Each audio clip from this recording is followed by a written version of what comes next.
Commander Vel sat in the dim light of his dying command ship, watching the blue marble of Earth grow larger through the viewport. Around him, the bridge crew worked in silence, their purple skin pale with defeat. The great Keth Empire, which had conquered 17 star systems over 3 millennia, was about to surrender to a species that had barely learned to leave their own world. The irony was not lost on him. When the Keth first discovered humanity 2 cycles ago, they had laughed. These bipedal creatures had just begun to venture beyond their moon, using crude chemical rockets that barely qualified as space travel.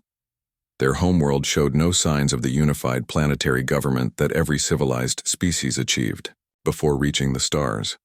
Instead, Earth was divided into hundreds of small territories, each fighting the others over resources that should have been shared. Primitive barbarians, Fleet Admiral Kor had declared during the initial briefing. We shall conquer them as we conquered the Yala and the Drun. A single demonstration of our power will bring them to their knees. How wrong they had been. The first human ship they encountered was a ramshackle vessel called Pioneer 1, crewed by someone named Jack and his small team. When the Keth intercepted it near their outer moon, they expected immediate surrender. Instead, the humans asked questions. Endless questions about Keth technology, culture, and intentions. They showed no fear, only curiosity that bordered on recklessness. Why do your ships use fusion drives when antimatter would be more efficient? The one called Jack had asked during their first communication. How do you maintain artificial gravity without rotation? Can you teach us about your materials? Admiral Kor had found their ignorance amusing at first. He answered some questions, believing it harmless to educate soon-to-be slaves. But something in the humans' eyes had unsettled him. They looked at Keth technology not with awe or terror, but with the calculating gaze of engineers dissecting a problem. The war began 6 months later when Earth refused the Keth ultimatum of submission. The human response had been delivered by a woman named Maria, apparently one of their leaders speaking for something called the United Nations. We appreciate your technology and culture, she had said calmly, but Earth will remain free. We invite you to peaceful coexistence, but if you choose war, you will find us prepared. The Keth fleet had laughed at such presumption. What could these children with their chemical rockets do against ships that traveled between stars? Everything, as it turned out. The humans' first innovation came within weeks of the ultimatum's rejection. Their primitive rockets began appearing throughout their solar system, but they moved wrong. No chemical engine could achieve such velocity or duration. Intelligence reports confirmed the impossible. The humans had reverse-engineered Keth fusion drives from the scans their sensors had taken during that first encounter. But that was only the beginning. When the Keth launched their first assault on Earth's orbital installations, they expected swift victory. Instead, they found the humans had prepared surprises. Kinetic weapons using simple metal rods accelerated to incredible speeds. Swarms of small craft that used suicide tactics, ramming Keth ships with nuclear warheads. Most disturbing of all, electronic warfare that somehow penetrated Keth systems despite using completely different principles. How are they adapting so quickly?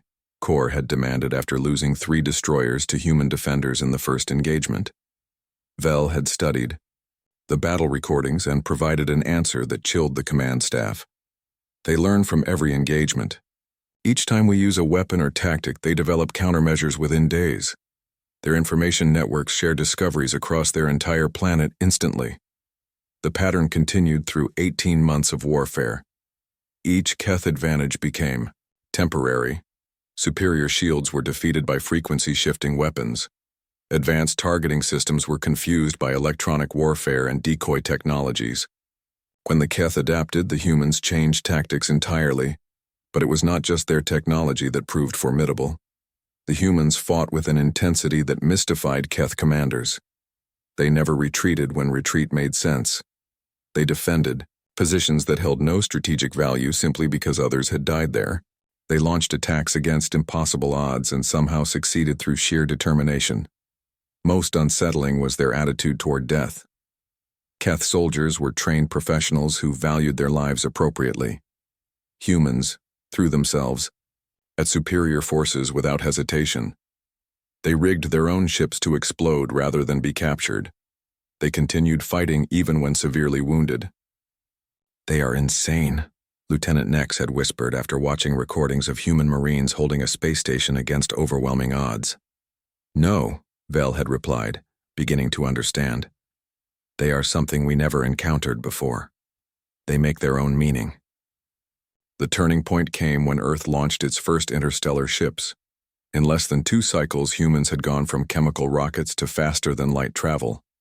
Their ships were crude, ugly things that barely held together, but they worked. Worse, they carried weapons that defied tactical doctrine. Human ships rammed Keth vessels at faster-than-light speeds. They detonated nuclear devices inside their own ships to damage nearby enemies. They used tactics no civilized species would consider, fighting like the universe itself was trying to kill them, and they had decided to kill it back. The final battle occurred at Keth Prime, when 50 human ships engaged the remaining Keth fleet of 300 vessels. By all logic, the humans should have been annihilated. Instead, they fought with coordination that suggested shared consciousness while maintaining individual initiative that confused Keth battle computers. When Human Admiral Tom broadcast his terms for Keth's surrender, Vel finally understood what they faced. Humans did not fight for territory or resources or even survival. They fought for abstract concepts like freedom and dignity that had no tactical value but somehow made them stronger than any enemy they faced. Now, as Earth grew larger in the viewport, Vel prepared to formally surrender the Keth Empire to these remarkable creatures. Perhaps, he thought, serving under humanity might teach the Keth something valuable about the universe. After all, any species capable of rising from chemical rockets to galactic conquest in less than 3 cycles clearly understood something about existence that the Keth had missed. The communication panel chimed. Admiral Tom's voice carried no malice, only tired professionalism. "Keth vessel, you are cleared for landing at Geneva Spaceport. Medical teams are standing by and quarters have been prepared for your crew. We'll begin formal discussions tomorrow." Even in victory, they showed mercy. Vel closed his eyes and wondered what other surprises humanity held for the galaxy.